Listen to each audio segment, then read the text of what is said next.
lot of people go through fighting things badly. Racing's important to men who do it well. When you're racing, it's life. Anything that happens before or after, just waiting. Matt Williams got a brilliant start to the throw of the grid. He's gone, he's hit him, he's straight off at the chase. A half second. Lead over to Silver current back. He has it. Oh, he's round. He's out on the last lap. There's a massive accident. Next to inside, what a move. What a move. Hello everybody and welcome to Automobilista Australia's Australian Grand Prix. This is Formula 1. My name's Stairs and joining me is Bagzy. Bagzy, how are you? Excellent, Stairs, and looking forward to an F1 season. This is sort of what we've been building up to for the first season, and we're all very excited for it. We certainly are. 29 laps ahead of us, Bagzy. Yeah, 29 laps, 5.3 kilometre circuit, 16 turns, and we'll be doing half the distance of a normal Grand Prix at 150 kilometres an hour. And fuel and tyres are set to 2 times tyre burn, so we'll have a pit stop. We certainly will, and well, certainly strategy is going to be a factor. We'll get onto that a little bit more in a moment, but for the time being, let's switch over and have a little bit of a look at the grid for tonight's race. We have a number of drivers signed up for this series. Heading that field is Heath Dixon in the Arrows. Alongside him, Frank Tedesco, better known as Rambo.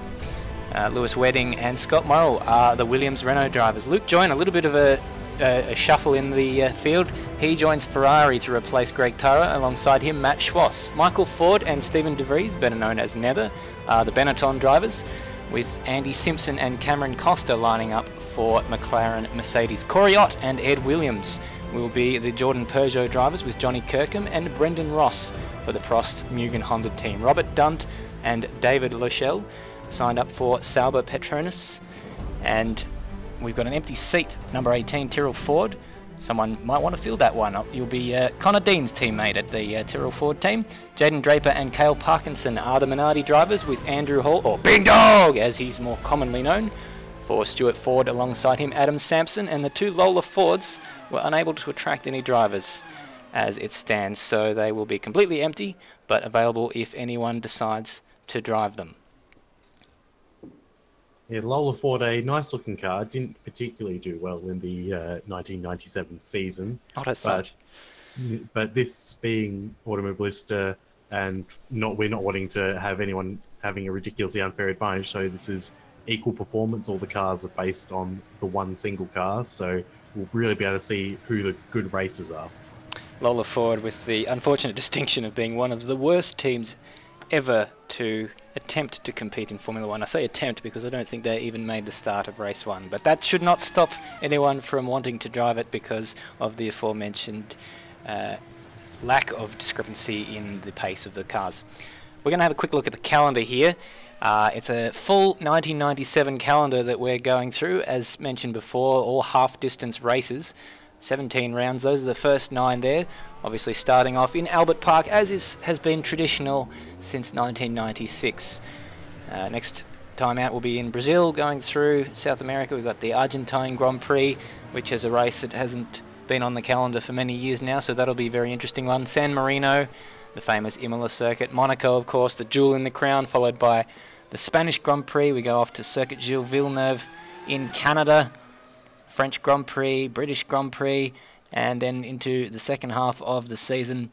Oops, we didn't mean to show you that one. Into the second half of the season will be the German Grand Prix on the old Hockenheim ring. So that'll be a very, very interesting race indeed. Much longer circuit than the one they use today. Hungarian Grand Prix, the old version of the Hungarian circuit.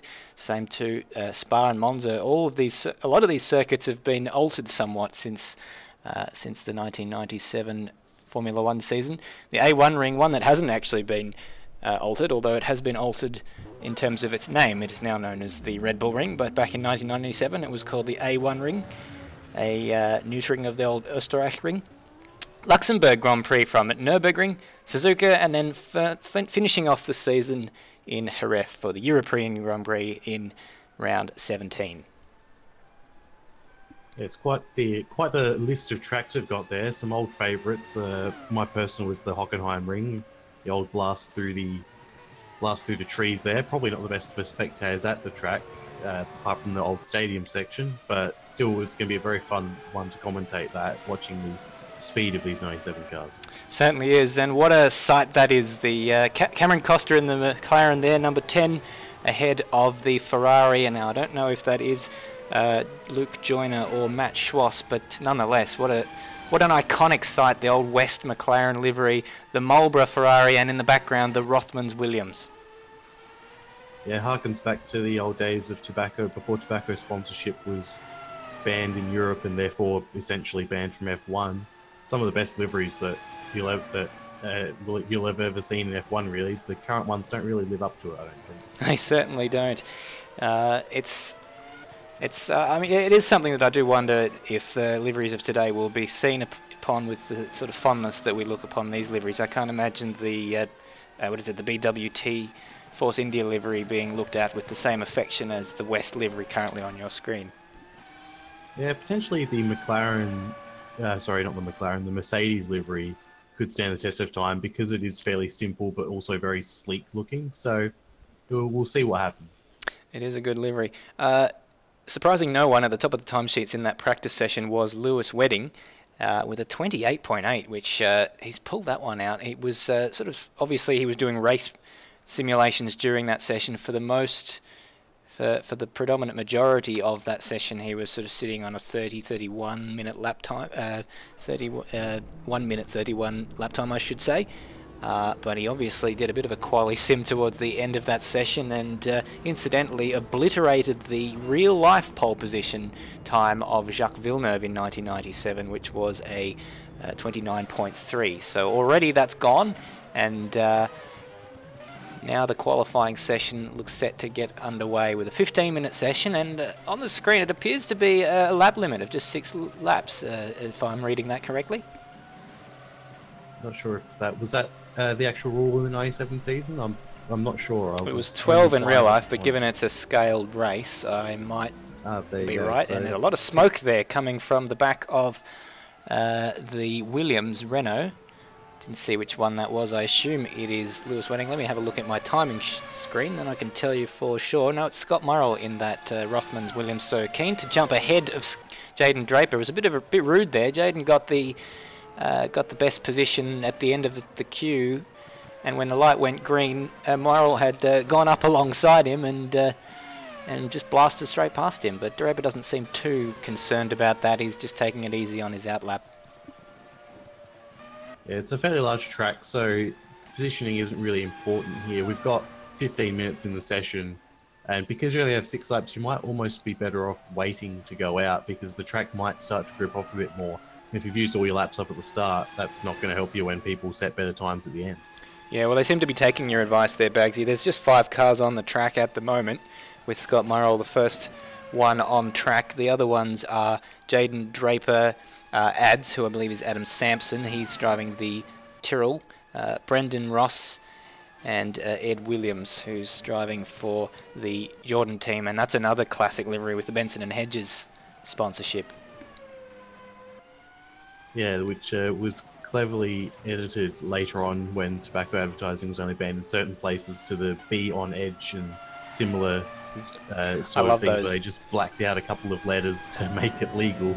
Buzzing Hornets and all that. But we're going to go on board now with Scott Murrell as he starts the first qualifying lap of this championship, and indeed this qualifying session. But he goes through turn 1 down there. We can't actually see the gear indicator on the screen there, unfortunately, so we don't know which gear he is using unless we count them, but we can't count them because I'm talking over it. But nonetheless, he's very smooth through, just getting a nice lap in.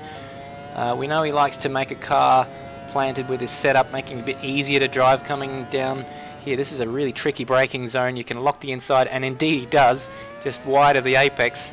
I think maybe second gear. First is probably too slow for there, maybe even third if you can carry enough speed up to this very, very tight chicane, deceptively so. Potential overtaking opportunity, and getting a nice, he gets a bit of a swapper on, bit of opposite lock coming out of there as you head down to the very fast turn 11 and 12, my favourite 2 corners on the circuit. Just down a couple of gears, sweep it in, get on the throttle early, don't hit that curb too hard. Not using all the track is Scott Murrell, so this is probably just a banker lap from his perspective. And down to turn 13. And using all the curb on the exit. And again, another very, very fast corner. It doesn't look that fast in real life. You would think, how do they travel that quickly through that corner if you were to stand there in real life? These are tracks that are roads that are used in you know, for everyday commuting. And across the line, so a 32.4. He did faster in that practice session, so that's just his first banker lap for Scott Murrell. He did pretty well. There's a couple of times where he may have changed down one gear too many. Some turns you'd think he'd go through in second rather than first, because these cars have quite a large amount of spin potential when you're in first gear, let's say. We've seen in practice a few people changing down one too many gears and absolutely losing it and destroying their cars. Absolutely. The torque in first gear is phenomenal as Ed Williams comes across the line to lower the benchmark by a second, and half a second of that was in the middle sector. He was 0.2 slower than Scott Murrell in the first sector, so these times will start to come to these guys. They take a little bit of time to heat up these cars, getting all the temperature that you need in the brakes and the tyres so that they're in their perfect operating window. Might be that they don't actually get their fastest time on the first time of asking. Well, I've just seen Ed Williams has had quite a large crash coming out of turn 5, and Scott Murrell on his second flying lap lost it out of turn 8 and lost his rear wing. So oh, there's a wheel. Already. Yeah, there's a wheel and a piece of suspension in the background there as we're looking at Cameron Costa on board as he goes through. It doesn't look like he's actually on a timed lap. Well, he is on a timed lap according to that, but we're not seeing any times on the timing screens. In fact, I lie, to 32.8, so he's about a second and a half off in the first sector there, so either some sort of issue or he hasn't quite got himself up to pace yet in that McLaren. And certainly seeing a wheel rolling across the track would have done nothing to improve his confidence as he goes through the very fast turn 12, just clipping the curb a little bit. The slow car ahead of him here, it's Matt Schwass, who had a bit of a spin on his first flying lap, so that's not ideal for Matt Schwass. Not ideal at all. Netherrealmian, or Steve De Vries, he's just jumped up into third place on a 33.5. Pace setter Lewis Wedding is pace here in practice rather. Lewis Wedding is now out on the track, coming down into turn 3. So we'll be seeing him on a lap soon. Happy to wait 5.5 minutes before he dampens anyone's spirits. But Cameron Costa crosses the line in fourth. Just 5 men to set a time. 6 now that I say that. Although Matt Schwass's 2-minute lap time will not be a representative time. And Lewis Wedding still on his outlap. See how he prepares on his outlap for his first qualifying lap.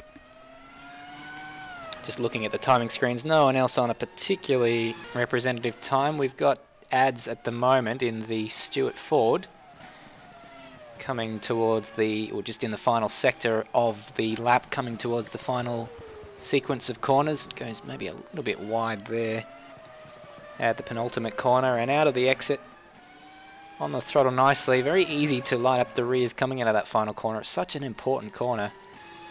Coming onto the main straight, and Ads goes into 4th place, but 4.2 seconds off the pace. Let's look towards Matt Schwass, who's on a better lap now.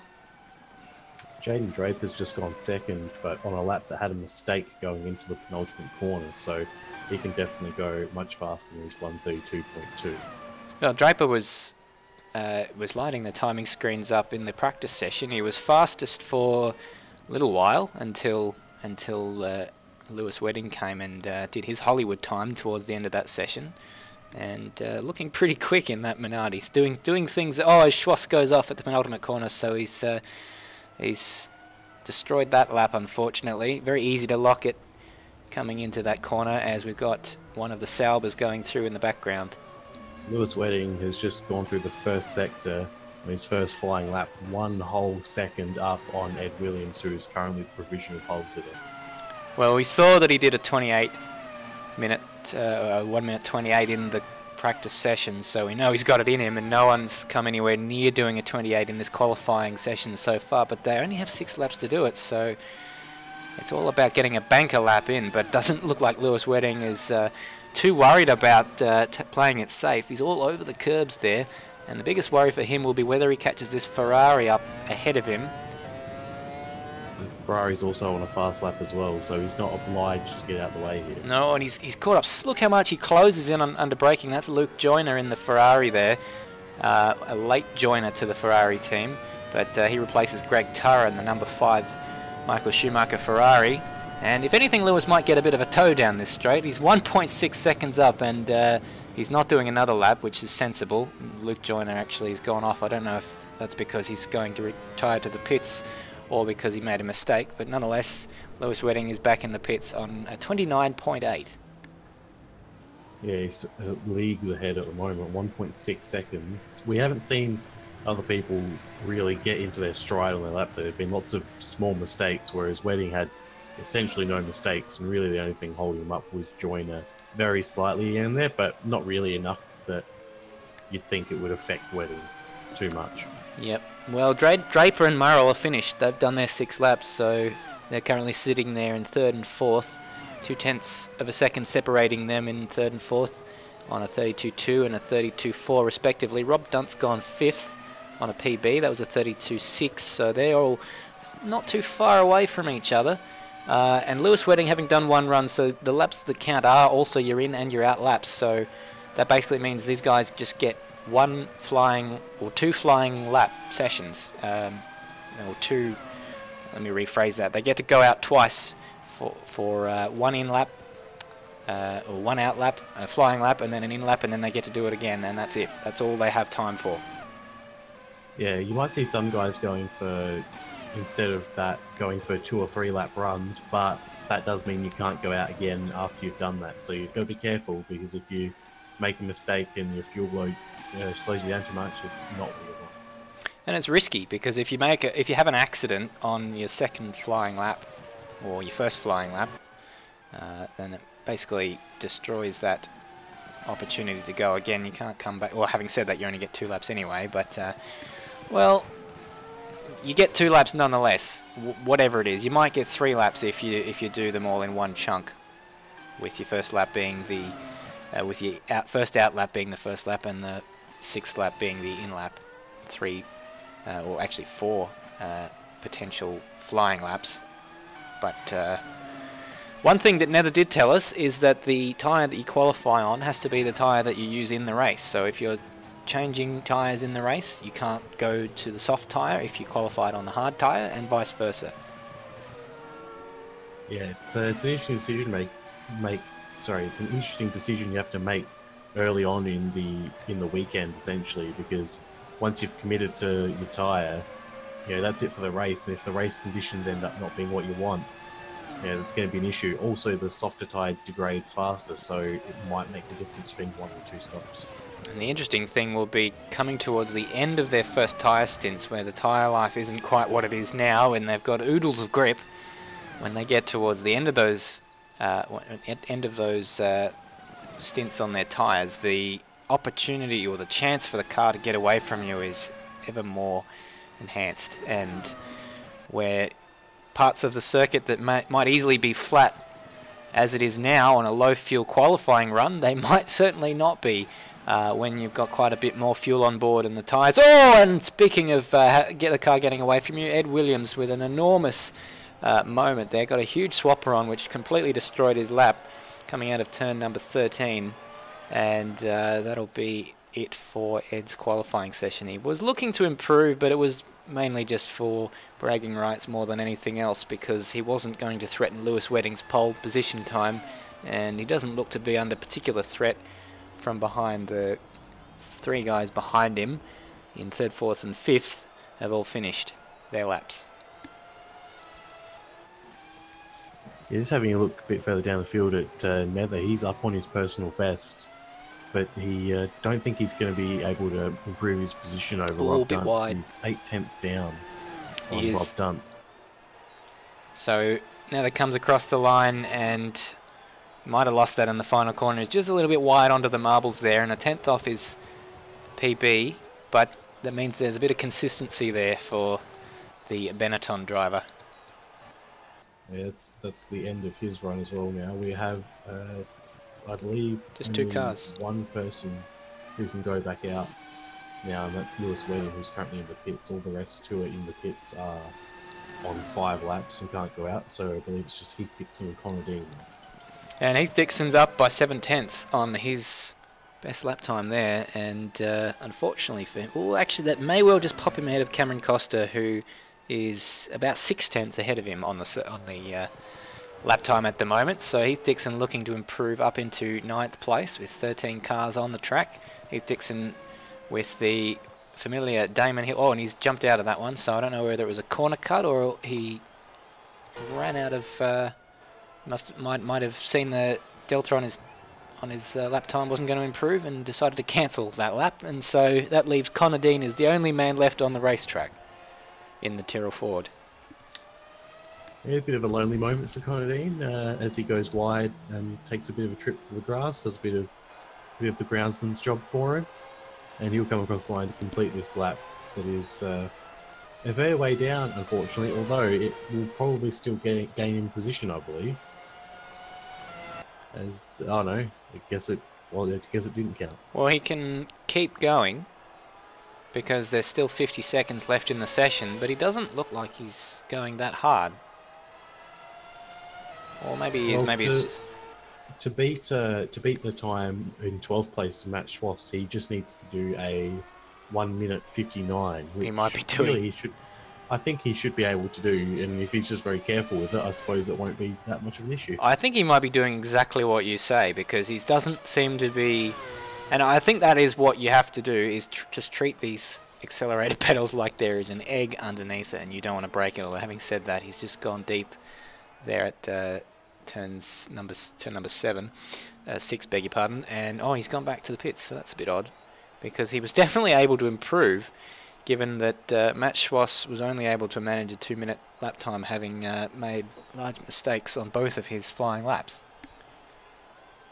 Yeah, it's an interesting choice for Connor Dean. Maybe he just feels a bit safer starting at the back of the grid and let everything unfold into the first corner in front of him.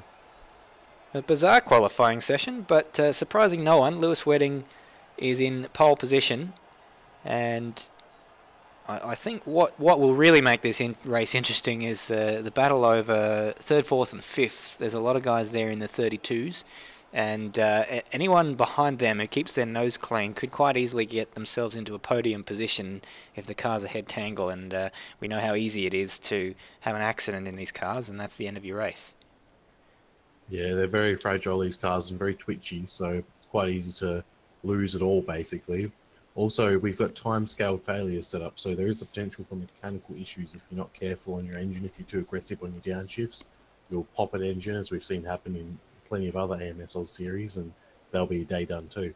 Yeah, we certainly hope that doesn't happen too much, given we only have a small 13-car field, which is a bit disappointing considering we had quite a few more people signed up for this championship. A few late dropouts, unfortunately. But we saw this was an issue in the IndyCar, the Indy 500 that we had, where I think we had less than this. We probably only had about 7 or 8 starters, and then that was significantly less by the end of the race, with the number of people crashing and burning. Yeah, several people like Corey Ott, for example, having quite a large accident and many engines disappearing in balls of flame. So hopefully that will not happen today. Although we've got a large amount of engines, in fact, in this field, a lot more than currently in F1 anyway. Quite a few manufacturers, just looking at the spotter sheet. I don't actually know who makes the Arrows Yamaha engine, but it's rebadged as a Yamaha regardless, so strange that a company such as Yamaha once lent their name to Formula One. The all-powerful Williams Renault engine, a very distinctive sound that car has, and probably the sound of my childhood, it has to be said. Of course, we've got the Ferrari engine as well, the Mercedes, the Ilmor Mercedes engine, the Peugeot powering the Jordan team, and the Mugen Honda engine for Prost, the Petronas branded engine. I'm not actually sure off the top of my head what the Petronas engine was based on for Sauber. It was, I think, I may be entirely wrong here, but I think it may be Mercedes, because Mercedes and Petronas have had a fairly long partnership. I believe they're still currently together in Formula One. Interesting that that car looks like a bit of an amalgamation of modern day cars. If we just try and find one of the Saubers on the grid, because they also have the Red Bull sponsorship on them as well. So it's it's a sort of a combination of a present day Red Bull and Mercedes car. Yeah, and I believe the current day Mercedes, to add another layer to this, was, I believe it is a descendant of the Stewart Ford car, potentially? Is that the one that became BAR? And let me work backwards, yeah, because the Braun team that it was before, it was Mercedes, and Braun came out of the ashes of Honda, and Honda came out of the ashes of BAR, the British American racing team. And did BAR come out of Tyrrell, or it may have been Tyrrell instead of Stewart Ford, but I believe it was one of those two. Yeah, so actually no, the Stewart Ford became the Jaguar team, which was then the Red Bull team. So it's interesting tracing some of the lineage back from some of these cars. The Benetton Renault team, which ended up becoming the Works Renault team, which then became the Lotus team, and is now the Renault team again, funnily enough. Yeah, tracing back all of the lineages, you've got some complicated ones and some quite simple, like Williams has been Williams and Ferrari's been Ferrari. So, and McLaren's been McLaren. Indeed, and then unfortunately some like Arrows no longer exist. Yeah, well, I read something about Arrows during the week that they got themselves in deep financial trouble after getting involved with a Nigerian prince, which sounds like something that really only happens in jokes. Yeah, it's one of those things that I guess even people who are financially successful can make very silly decisions. Very much so. And it's a shame, really, because the Arrows team were in Formula One for quite a lengthy period of time, and they were one of the favourites, and very nearly actually won a race in the real-life 1997 Formula One season at Hungary, when Damon Hill, somehow out of the box, was incredibly quick around the Hungaroring, and if not for a late race, a technical failure, would have won that race. Yeah, it was such a shame. They came oh so close, and I believe because Damon Hill had moved there after his stint at Williams, and that was the closest they ever came to a win. Certainly was. Well, we've got about 6 minutes left in this warm-up session. The drivers will be going through a briefing with Lewis at the moment. And while they do that, we're going to head to a quick break, and on the other side of that, we'll bring you the Australian Grand Prix. Can't wait. A lot of people go through life doing things badly. Racing's important to men who do it well. When you're racing, it's life. Anything that happens before or after, just waiting. It's lights out and away we go. It's a great start from Sebastian Vettel. We come up the inside. McLaren gets it. They run, but the Red Bull Racing man has got through. The champion's done the job. They're all gone. They're all gone. Tander's off. McLaughlin's off. Make room. Richard Petty and Dale Earnhardt. There's another 7-time champ.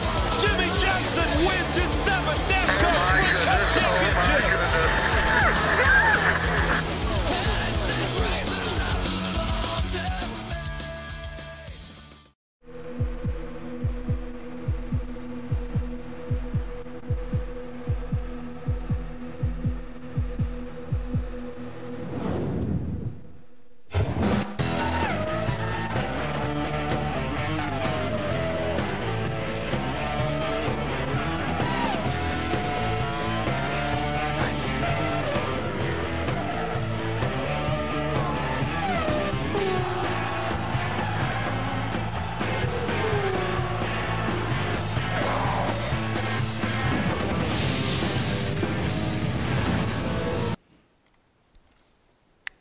Welcome back to Albert Park for the 1997 in 2018 Australian Grand Prix for Automobilista Australia. All your live timing and scoring available at amsoz.live races.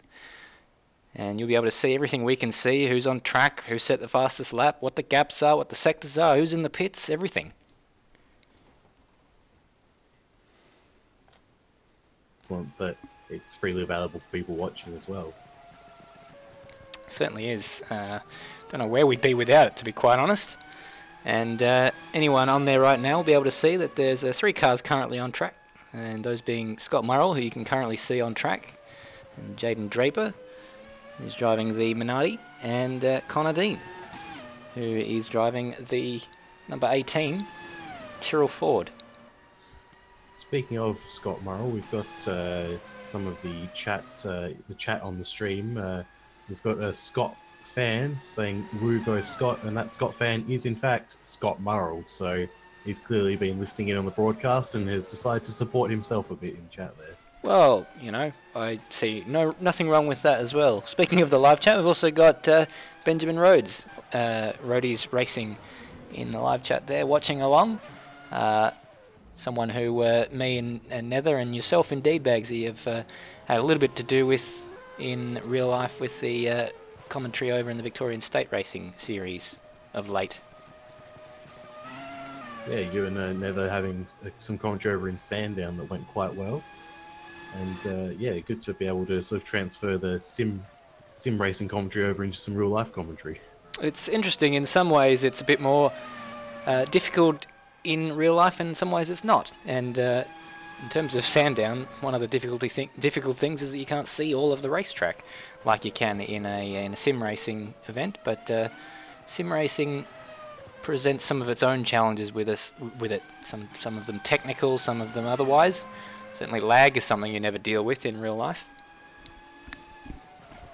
Yeah, indeed. It's also one of those things where we get given so much more data for sim racing that we can have a look at all this different stuff and sort of, you know, switch cameras on the fly. But we're also essentially doing a TV director's job almost at the same time, which makes it more difficult.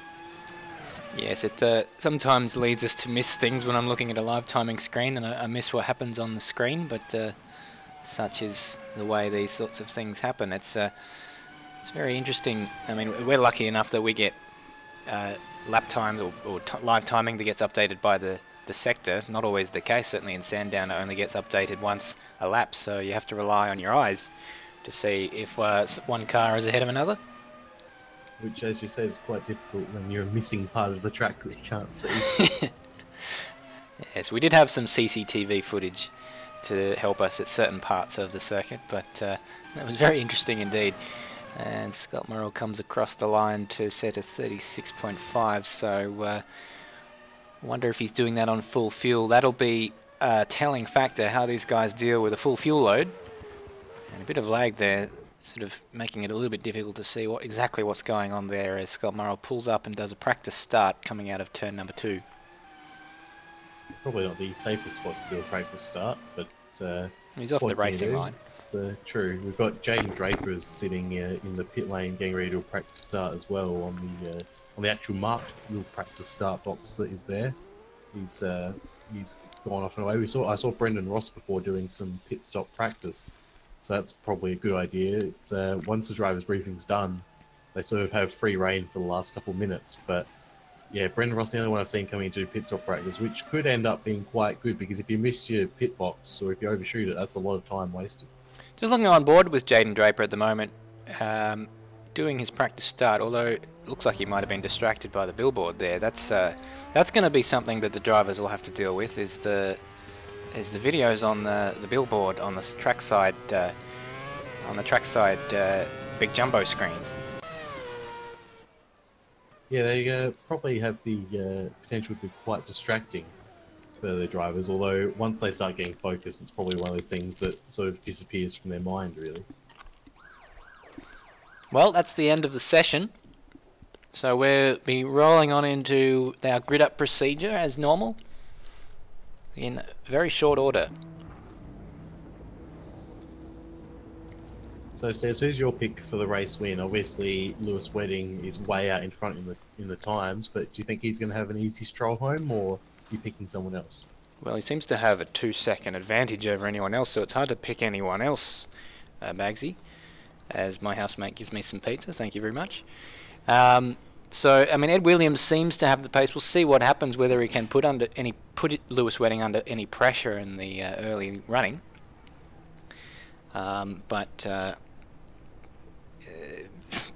I'd say, pending some disaster for Lewis Wedding, it's hard to pick anyone else, quite frankly.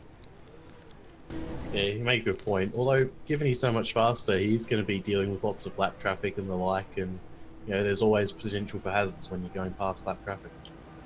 There certainly is, and well, we're getting away on our warm-up lap, and the moment has come. Let's take you through the grid and give you the order for this Australian Grand Prix, the very first Automobilista Australia Australian Grand Prix, with Lewis Wedding in the Williams Renault in pole position. He starts on the front row with Ed Williams alongside him in the Jordan Peugeot, one of the favourite teams. And just look at that Jordan with the snake on the nose art, just a fantastic livery indeed. And behind him, Jaden Draper performing very well in the Minardi team. Lewis's teammate Scott Murrell lines up in 4th place, a late ring-in in replacement of Matt Webb, who pulled out earlier today. And he's done quite well to be up there in 4th place from Rob Dunt in the Sauber. He starts in 5th, and sharing the 3rd row of the grid is Netherrealmian. Steve De Vries, better known to us as Netherrealmian in the Benetton Renault. Luke Joyner, another late change for the lineup. He joins the Ferrari team and has outqualified his teammate in the Ferrari, so a great start for him. ADS, I don't know, I guess we know his name is Adam Sampson, but he's ADS on your screen there, so I guess that's what we'll refer to him. He starts in 8th in the Stuart Ford from Cameron Costa in the McLaren Mercedes there, and behind him will be Heath Dixon in the Arrows Yamaha, starting in 10th from Brendan Ross in the Prost Mugen Honda, and Matt Schwass in 12th, starts second last with Connor Dean bringing up the rear for Tyrrell. It's quite the colourful and excellent field, and it's going to be an excellent race, we hope. It certainly will. And the cars are just making their way through the final sequence of corners as we speak, making sure they've got all of the temperature that they require in their tyres and their brakes. That first corner is going to be telling. I really hope that we don't have a massive pile-up in that first corner, but we've seen all too many times that can happen, and I nearly thought Lewis Wedding was going to drive into Ed Williams there as he warmed his rears. You can see him getting a lot of temperature into those rear tyres. Yeah, they're really going for it with the temperature warm. Scott Morrell's going to be struggling to get into his grid box exactly correctly there. He's quite a fair way to the right, so we'll see what happens with that. We've got everyone, the back markers are still trying to get their tyres warmed up. See the McLaren putting down some 11s there.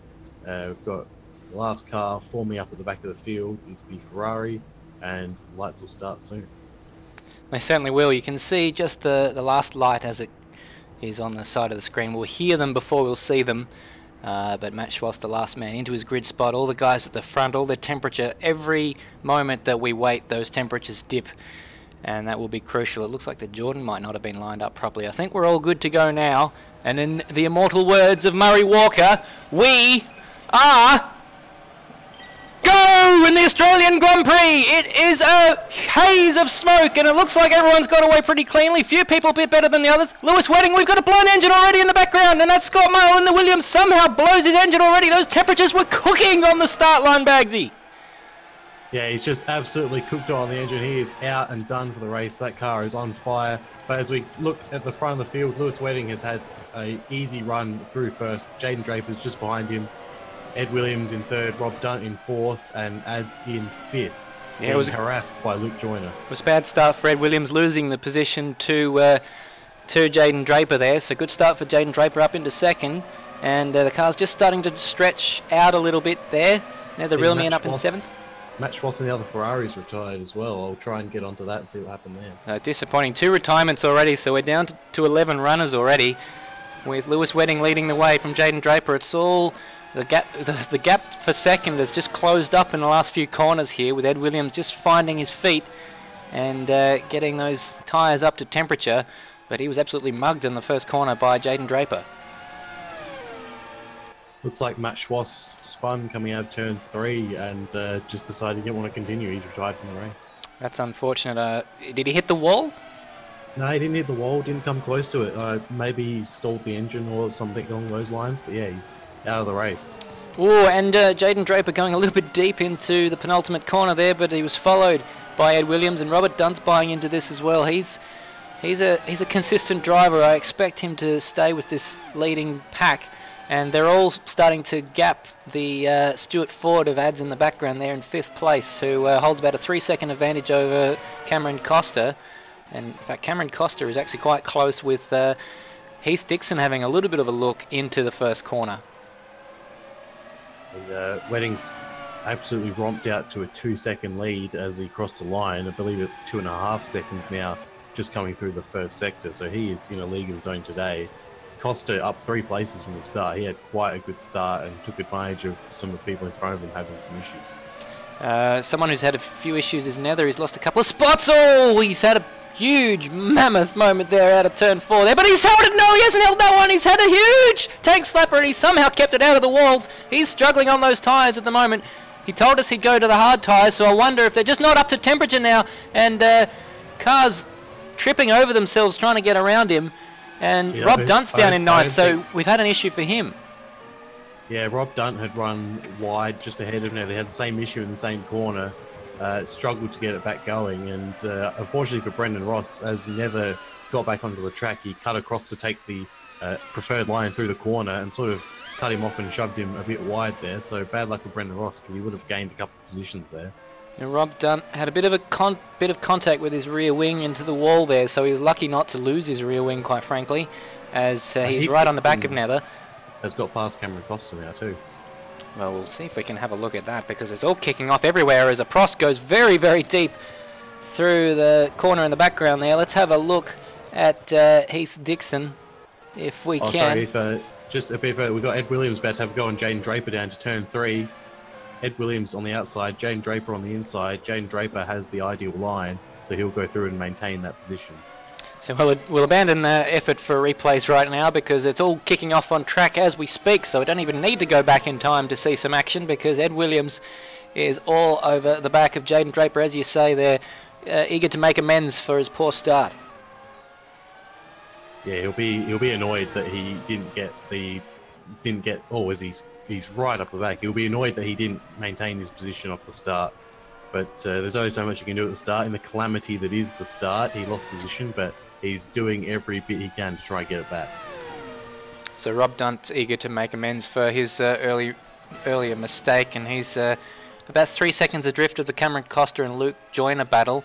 Heath Dixon has had an issue somewhere, because he was up with Costa and Joyner, but he's now behind Netherelmian and ahead of Ads. So that's potentially a half spin or something for Heath Dixon has cost him about 10 seconds. Very interesting. These guys just not getting to grips with the car on a full fuel load, and they're struggling in these early moments. I mean, we're only 3 laps into a 29-lap race. There's so long to go. You've just got to keep the thing on the black stuff at the moment.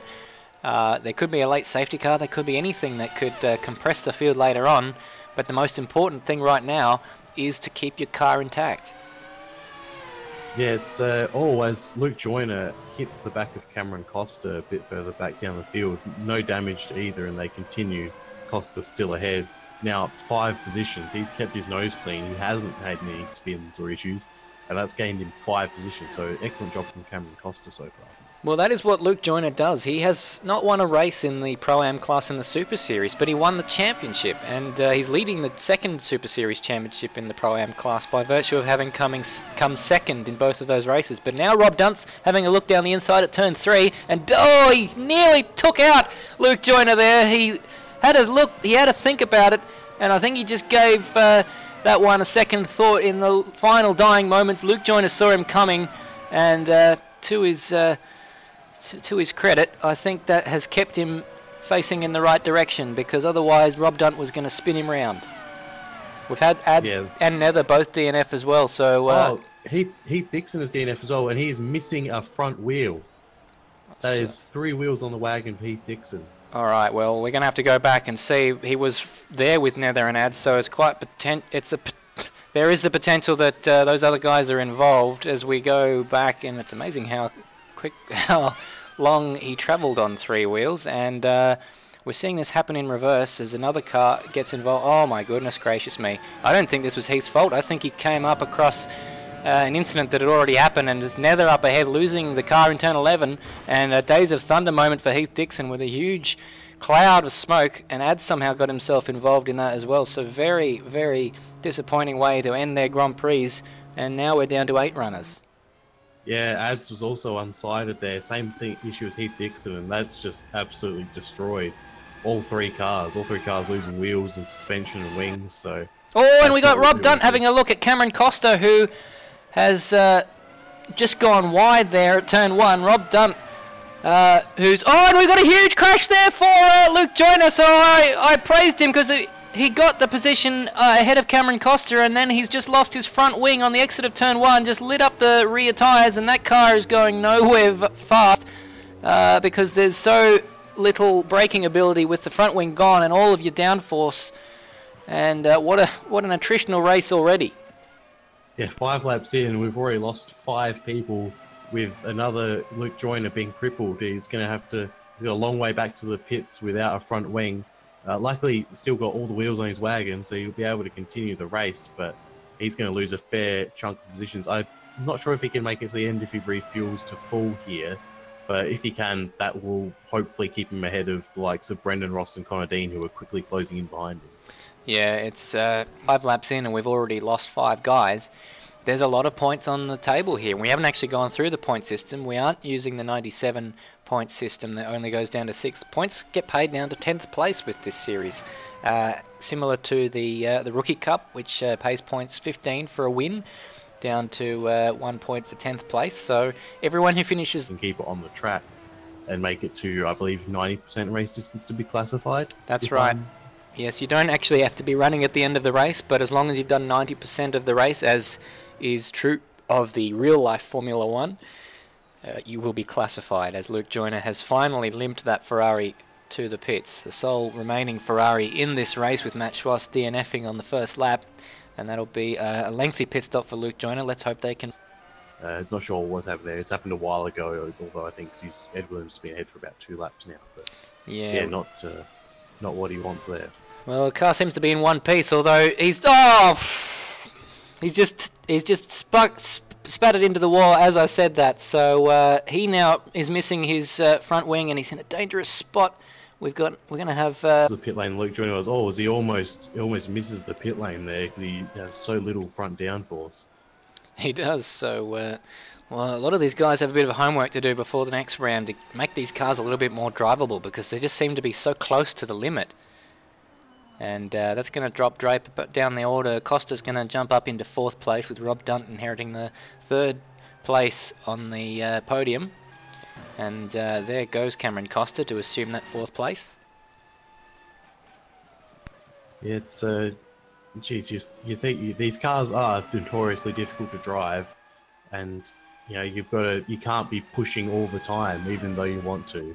They're not like the current crop of cars that are, slightly more forgiving in some ways than these ones, but I think a lot of these times just people getting a bit too happy on the loud pedal. They're putting their foot to the floor and it's not working for them.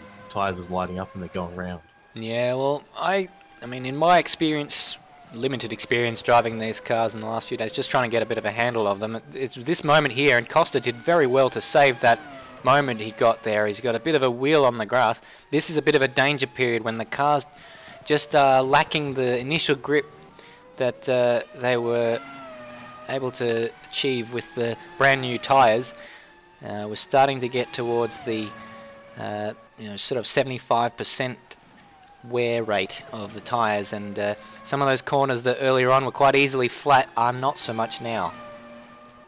Oh, Rob Dunt has had a massive crash out of 3rd place. And so has Jaden Draper.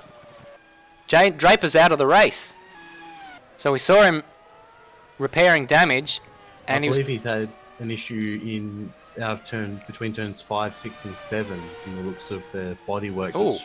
Just went straight on. It was almost like something on his, maybe something came up on his screen, and the car just went straight on, and that was an instant DNF for Jaden Draper. So what happened to Rob Dunt while we're thinking about it? He's also DNF'd. He's currently in 4th, but he won't be for much longer. We'll see if we can find a replay of what happened to him, because we're very quickly running out of cars in this race. And yeah, I was coming into the penultimate corner that he had his issue. I think he just gets a swapper on and can't save it, straight into that wall there. How many wheels have we lost in this race so far, Bagzy? Oh, I believe it's at least 6, because I saw... Is having an almighty battle on his hand to keep that McLaren in a straight line at the moment. He's wiggling around all over the place, and he's currently in 3rd place. If I was his engineer, I'd get on the blower to him right now in this race. Just having a look at the tyre wear data for the front 3, and looking at Lewis Wedding's tyres are about 65% base, 65 to 70% from one side to the other. Ed Williams are about 60 to 70%, but Cameron Costa's are at 45 to 55%. So something about the setup on Cameron Costa's car is a lot harder on these tyres, or potentially that's the difference between the hard and soft tyres there. Well, he's done something, either... Well, we've got Connor Dean in the wall. Oh, and that Tyrrell is not going anywhere.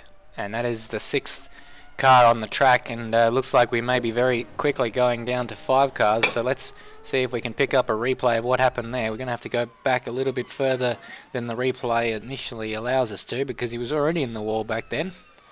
And our rewind is furiously going back to see when Connor Dean was actually a mobile car. Here he goes. Let's go on board.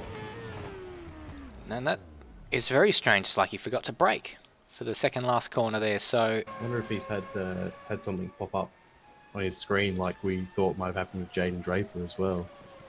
We've just seen Brendan Ross has been lapped by Ed Williams, so there are now, I believe there's only 3 people on the lead lap now, because Cameron Costa is about 20 seconds or so ahead of Lewis Wedding. He's a minute and 10 seconds behind, but 20 seconds ahead on track, so he's the next person to be lapped. But yeah, quite the attritional race. Yes, it makes you wonder whether we should have enabled some traction control or something for these guys. Yeah, it looks like it is a bit of a pig to drive at the moment. He's definitely got the most worn tyres of anyone out there.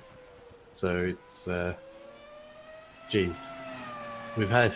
What do I say? We started with 13 people and we're down to 4 already. We've been losing almost a person a lap at this rate. We're only 10 laps into the race. Well, we saw this sort of dramatic... Oh, Wedding's in the pits. Sorry to cut across you there. Well, that means he's doing a 2-stop strategy by my mathematics if we're about a third distance into the race. And, well, that does give us a race. If Ed Williams is going longer and can stretch it to a 1-stop, then Lewis Wedding may well have a bit of a battle on his hands to keep it ahead. Although Ed's only got 10 seconds on Wedding, and given how fast we saw Wedding was when they're all on the same tyres, I think he's going to be up to him within 2 or 3 laps, even with the 10-second gap. Well, his fastest lap of the race, which is the fastest lap of the race, a 31.8, and that's nearly 2 seconds faster than Ed, who has the second best lap of this race. So Lewis Wedding in an absolute class of his own there, and catching up to this lap runner. Let's hope he gets out of the way, and indeed he does. And that was the Prost there of Brendan Ross. So Brendan Ross in 4th place there is going to pick up an enormous number of points despite being a lap down. But it's what it's all about. You gotta get to the end first, and then worry about your position. Indeed, it's, yeah, I mean, you just think that some people, maybe if they were a little bit more careful, they might have been able to score some quite good points. While I've got a bit of a lull here, we have had Nether join us in the box after his incident, as Ed Williams comes into the pits, so he could only go 1 lap longer than Lewis Wedding looks at it. Nether, you got a bit unlucky there, had a bit of a spin, and then unfortunately, the guys behind you are unsighted and not really much that could be done. Yeah, mate. Bit dejected, to be honest with you. lap 1 didn't go according to plan. We got a face full of flame from Scott Murrell and lost a few spots. And then I got tapped in the rear by Luke Joyner coming into the fast chicane. I thought I'd had the move done and given him enough room and that, but got punted and we had rear right damage, so our car wasn't good through the left corners. We were really struggling, and I was really having to nurse it, and I was just hoping to get to the stop and an object that was consequently hit. To compete with the other mid-pack guys? Well, we were going to one stop. I couldn't see the benefit in stopping twice with the soft tyre. I just didn't feel comfortable on it when it got to about lap 10. But no, if it bodes well if we can keep that sort of pace, then yeah, we'll be sort of in that top end of the mid pack, which would be nice for the races ahead. Just so you said you qualified on hard tyre. We've got the difference at the moment. So, the hard tyre you could probably comfortably get to a half distance without too much incident, and you're probably going to get to half distance lap on a soft tyre and your front left was going to be struggling. I was getting to about lap 12 and only had sort of about 25-30% on the front left, so that's why we made the call to go with the hards, and we were going to comfortably get to lap 15 and then one stop and then get all the way home. Thank you Nether, bad luck and commiserations, and hopefully next round goes a bit better for you. Cheers guys. Well, thanks indeed to Nether for joining us normally in the commentary box, now on the other side, and unfortunately one of the DNFs in this race in that dramatic 3-car pile-up at turn 12 that we saw. So obviously that incident, as he detailed, dating back to some more incidents earlier on. You've got to be careful in these cars, as you mentioned, Bags. Open wheel cars are not very good for rubbing, and even if you just get some tyre-to-tyre contact, that can do some pretty bad damage to the suspension. We saw in the last F1 race in Hungary, Daniel Ricciardo getting away with Charles Leclerc hitting him tyre to tyre and luckily not causing any damage to him. But yes, I think that's the exception, Bagsy. Yeah, true that. Ed Williams seems to have had a bit of an issue somewhere. His last lap around was a 1:43. So he came out of the pits 20 seconds adrift of Lewis. He's now 34 seconds adrift. So his challenge to Lewis Wedding is fading just ever so slightly. Yeah, I think part a little bit. Certainly would. And Cameron Costa, well, he's hanging in there. Has he changed his tyres yet, Bagsy? Strategy by the looks of it. Whether or not his tyres agree to it is something else entirely. Well, he just seems to have backed it off a little bit. He's about to get lapped, in fact, by Lewis Wedding, which would put him, which will put him a lap down, and mean that Ed Williams will be the only other driver on the lead lap, and he's going into the pits, so Lewis Wedding won't have to worry about that. So he's only made it 13 laps, although at that rate, he probably still will be able to do the one stop because he'll be lapped twice by Lewis Wedding at that rate. 10 seconds slower than Lewis Wedding the last time around. Lewis set his fastest lap of the race, which was a 30.3. Yeah, he's been reliably in the 141s, so you've got to question the wisdom behind going so long with this strategy. Well, he's not really challenging Ed Williams for second though, but if it keeps him ahead of Brendan Ross, then you have to say it worked if he keeps it on the track. The danger is that if he spits it off into the wall in the dying laps of the race because his tyres are too worn, then you can say it didn't work. Yeah, that's true. Just having a look behind. Speaking of Brendan Ross and the person behind him, Luke Joyner. Ed Williams has DNF'd. Oh dear, it's another one gone. Well, we have to go back because that's happened a little while ago. So, oh goodness, it was another accident. Let's go on board with Ed Williams because it looks like there were wheels and all sorts of things flying over. Going into the chicane, just got it onto the curb. And he was a passenger from there. He went straight to the scene of the accident, and I've been waiting to say that. But unfortunately, it means that we're now down to 4 cars, Bagsy. We're actually down to 3 because Cameron Costa retired from the pit lane. I'm not sure what's happened to him, if he's just stalled out the car or something, or... But yeah, he was in the pit lane and then retired the car. Oh no. Well, that puts Brendan Ross into second place and Luke Joyner in the third place. Luke last Joyner, man though, on has the gone track. From 17 seconds behind Brendan Ross to 1 second behind him in this lap, as Brendan Ross is having some issues. Oh. So we're about to have a pass for second place here. Brendan Ross isn't out on fighting that marbles. particularly He hard. has no chance of stopping Luke Joyner there. It's almost like he let Brendan Ross through, but means that Brendan Ross, let Luke Joyner through. Well, this is technically still the battle for third place. Well, it's second now. It's second now. They've just gone So they've by gone past where Ed where- Williams retired. Yeah. So it's now Lewis Wedding alone on the lead lap, just all by himself, going along and probably just quite enjoying a bit of a Sunday drive now, because he knows that he doesn't have to do much to get an easy win here, and some, let's be honest, unexpected podium getters with him.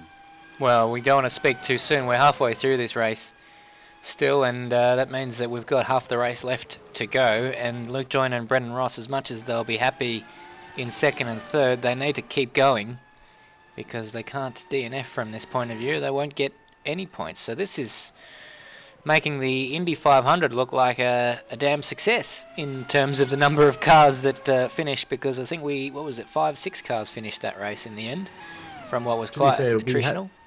We have started on one of the more difficult tracks for F1, just because all the barriers are so close. If you make a mistake, you've got essentially nowhere to go. When you've got some of the other tracks we have on the calendar, like your Silverstones and such, they've got a lot more runoff that you can, they're a bit more forgiving in that regard. You're not going to lose a wheel straight away when you leave the track. Brendan Ross is sat in the pit lane at the moment, and I hate to worry about the potential for another retirement, but he's got going. Thank goodness. But it seemed like longer than 10 seconds that he was stationary there. Maybe we join him just at the beginning of the. It's going to be a one-stop for Brendan Ross, though.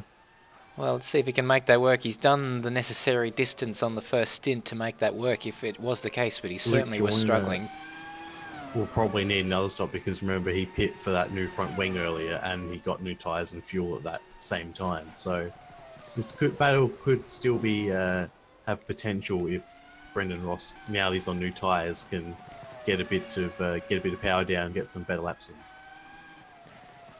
Yes, but certainly not going to be putting anyone under pressure. It puts us as commentators in a particularly difficult conversation to find something to talk about for the next 14 laps, with just 3 cars on the track and not a huge potential for any wheel-to-wheel action.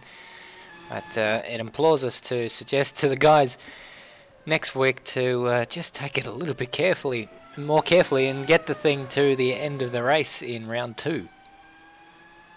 Yeah, I think just having a look at the chat, Scott Morrill has joined the chat, and apparently he just overheated on the line waiting for lights to go. So maybe the fact that it took so long for people at the back to make it to the grid, it's caused those front guys to have some issues. So maybe that'll be something that'll be looked at for next round as well. People being a bit tardy. Than the other drivers in warming up his brakes and his tyres. It's one of those things that's it's a little bit, well, I think Martin Brundle says it best when these guys are heat management experts on these warm-up laps. They're trying to pump all this temperature into their tyres and their brakes, all while trying not to overheat their engine and not use too much fuel, which are all very contradictory things to do. Yeah, and it's one of those things they can understand when they're told to do 2.5 burnouts, and how do you do half a burnout sort of thing.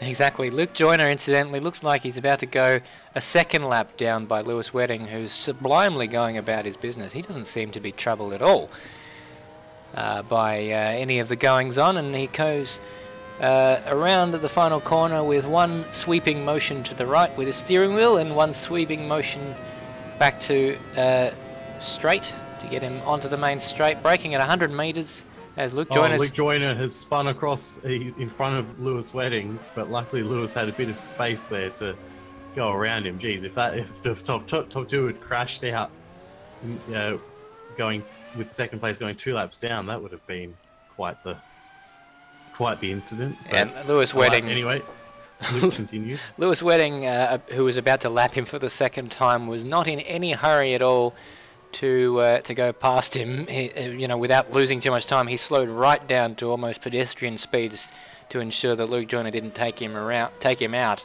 as he went past. And very sensible from Lewis Wedding. He has the race awareness at the moment. He certainly does. He's probably due in for a pit stop in the next couple laps as well. It was lap 10 the pit, I believe, and he's on lap 19 now. So we'll expect, if he's going to continue on with that two-stop strategy, that he'll be in either this lap or the next one. Just a quick question for you, Stairs. If everyone, this is a hypothetical, but if everyone were before you finish this question, I was about to pose this to you, but go on. If everyone were to DNF, is the race taken from the last person to DNF, and then anyone who DNF'd within 90% of that is classified? Well, there's no precedent for it, is there? But I have a feeling that I don't know if we can DNF every single driver in the race, if that does happen, but it may well mean that we have to go furiously digging through the Formula One regulations in real life, because that would surely be our reference point for something like this. I certainly hope we don't have to worry about that, but with 3 cars left in the race, it is a distinct possibility. Well, I think the closest F1's ever come to that would have been potentially Adelaide.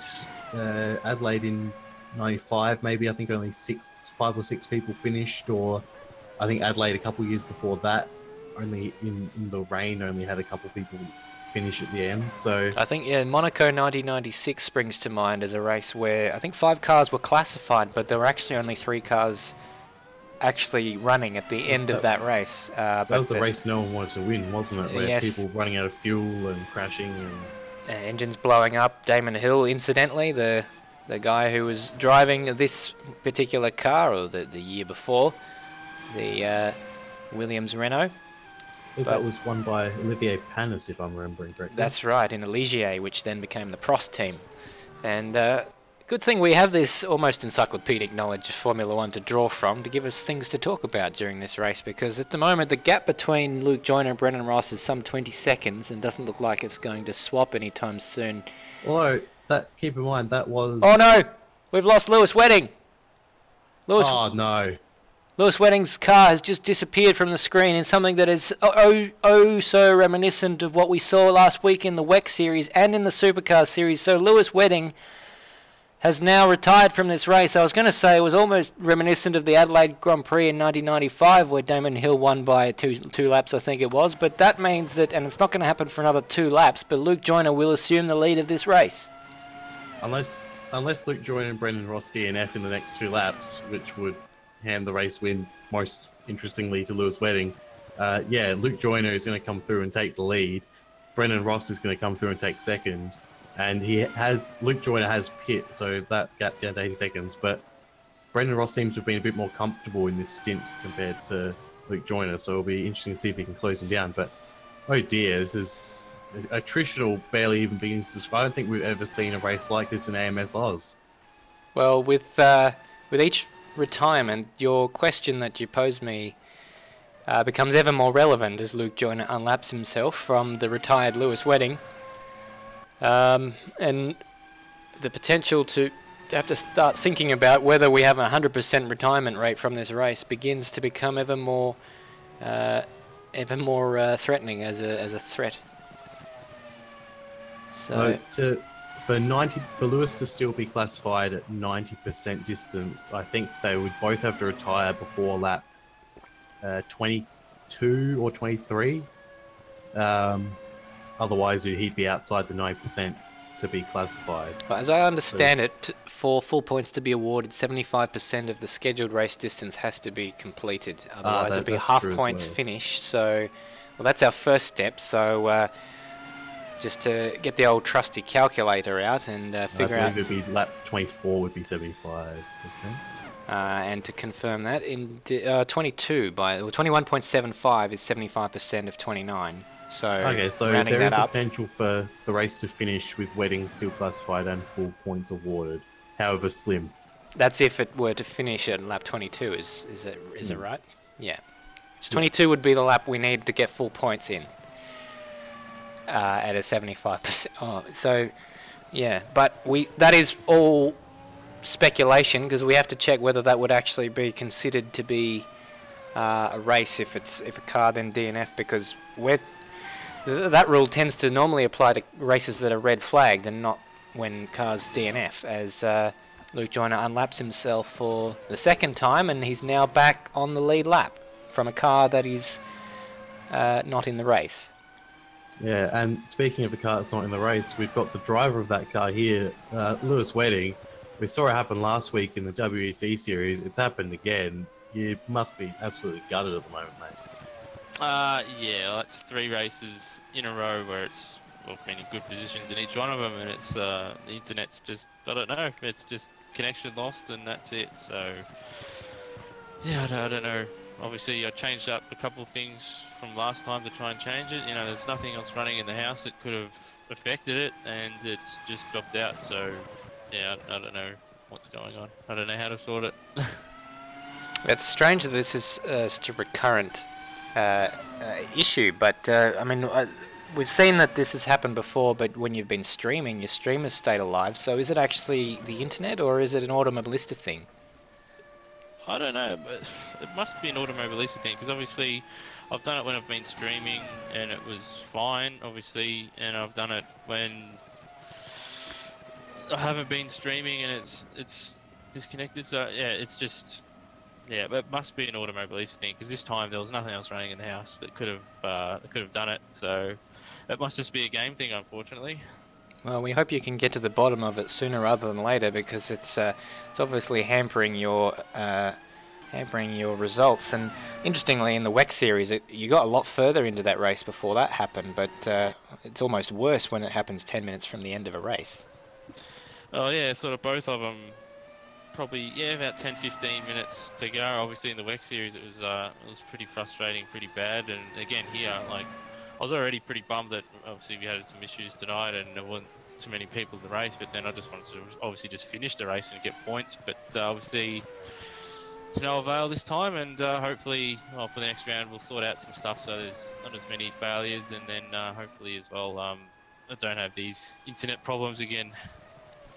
Well, we're right with you there, and we certainly wish you the best in the races going forwards. I'm sick of wishing people the best during the race. I'm sort of hoping that I get to wish someone the best after a good result, but here we are.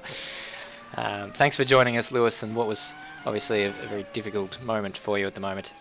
Yeah, no worries. I've also told, obviously I was in Discord, I've told Luke that we'll probably call it at lap 20 when he gets to lap 22 or 23, because obviously with two cars left, it's probably a bit silly for them to just be lapping, I think. Fair enough. Well, we did go through, do the maths, and figure out that lap 22 would be 75% of the race distance, and enough to call the race at full points. Yeah, so apologies again for all that, but yeah, hopefully next round we have a bigger field, and hopefully none of these issues with plenty of finishes. Echo that entirely. Thanks for joining us. No worries. It's, as we finish that interview, Brendan Ross has had a half spin coming into the final sector, so he's probably looking forward to the end of this race sooner rather than later as well, because he wants to be able to finish it along with everyone else. Yeah, well, interestingly, and I don't know what the press... Oh, yeah, and there is that spin just on the replay. If Lewis Wedding has decided that the race will be called at 75% distance, then, as you say, that would mean that he would be classified under the 90% rule. Yeah, well, because he was already up to lap 20, so if my math is correct, which is, you know, it's a big if, but I believe that 20 is 90% of 22, but it might be slightly outside, so I may just have to quickly go to the calculator to check on that. I'm way ahead of you right now, and I've accidentally times it by 9, so I'm not way ahead of you at all. But 22, yeah, 22 times 0.9 equals, oh, for Christ's sake, 22.9. That's not what I meant to type. I'll let, I'll just defer to your better judgment. Potentially, your mental arithmetic, in my experience, has been pretty accurate in my experience, so you might be right. 19.8. So Lewis Wedding will have done enough to be classified. That is assuming that he does indeed call the race at that point. I don't know if... Well, I mean, is there any reason not to let them keep going? I mean, I guess there's always a chance that... Because we saw Luke have an issue just before where he went across the gravel trap and, you know, he almost lost it into the wall. He didn't lose it, but he almost did. So, you know, Brendan Ross might feel a bit aggrieved that he didn't get 6 laps for Luke Joyner to put it in the barriers, basically. Yeah, but I mean, at the moment, given they have both had issues on the previous lap, the 43.7 for Luke Joyner and Brendan Ross did a 46.8. So, I mean, they both had issues. It's probably not a representative time from both of them, but Luke Joyner's pulling out 3 seconds a lap at the moment. Well, Luke Joyner's now, he's on lap 23. That puts the 9% at 20.7, so that means Wedding is no longer in contention. Well, if he finishes that lap, that is. Yes. Because he's completed 22. Does it depend? Is it based on what lap is completed, or is it based on what lap they're on? It'll be what lap is completed, which is at the moment stands at 22. Yeah, 22. Well, this reminds me of Eddie Irvine's win in the 1999 Australian Grand Prix, which was down to a bit of attrition. But well, as Benjamin Rhodes says in the chat, it's the Bradbury principle. You can hang at the back or hang wherever. He was last on track in 6th at one stage during this race. Now he's leading, and hard to see how anyone else can take away this victory from him, because Luke Joyner, believe it or not, what a strange path to his first victory in Automobilista Australia. He's won the Super Series without winning a single race. He currently leads the 2nd Super Series in the Pro-Am category, and here he is leading by 40 seconds in the Australian Grand Prix, potentially the most difficult class that we have ever done in this Facebook group for Automobilista Australia. I would say it's most definitely the most difficult one, given the attrition rate we've had, with only one of them being internet issues. Absolutely, and well, it's going to leave a lot of people scratching their heads as we go away from tonight, with a lot of people leaving empty-handed. Brendan Ross and Luke Joyner are going to have a handful of points, and no one else is going to have any points as it stands. Obviously subject to some talks during the week, as Luke Joyner just goes a little bit wide coming out of turn number 7. But yeah, Luke Joyner, take nothing away from him, he's kept it on the track, and that's what I was suggesting at the beginning of the broadcast, that's all you need to do. Everything else is secondary. Your pace isn't particularly important as long as you get it to the end. Well, remember at the start when we were trying to pick a winner, and we said Lewis Wedding barring anything crazy happening, and well, you could argue that crazy did happen, and we've got Luke Joyner leading in the Ferrari. Oh, Brendan Ross is DNF'd. Oh dear. So Luke Joyner, the sole car on track now. What happened to Brendan Ross there? We're going to try and find out, because it happened more than 20 seconds ago, which is the distance that our replay goes to, and he's just coasted to a stop quite slowly. So, oh, what's happened there? It looks like that might be that he was told that the race was going to get called, by the sounds of it, because he just came to a stop. Yeah, looks like Luke Joyner has pulled over as well at the end of lap 24. So it looks like they've agreed that is the race done, and Luke Joyner is going to have some celebratory donuts on the main straight. While the race is technically not finished, he is the last remaining runner and cannot be passed. So your winner, Luke Joyner, in, let's be honest, is very unexpected fashion. There goes his front wing, but he doesn't need it now. Luke Joyner's your winner. What a bizarre race. I can't say I've seen anything like it in sim or real life racing ever in all my life.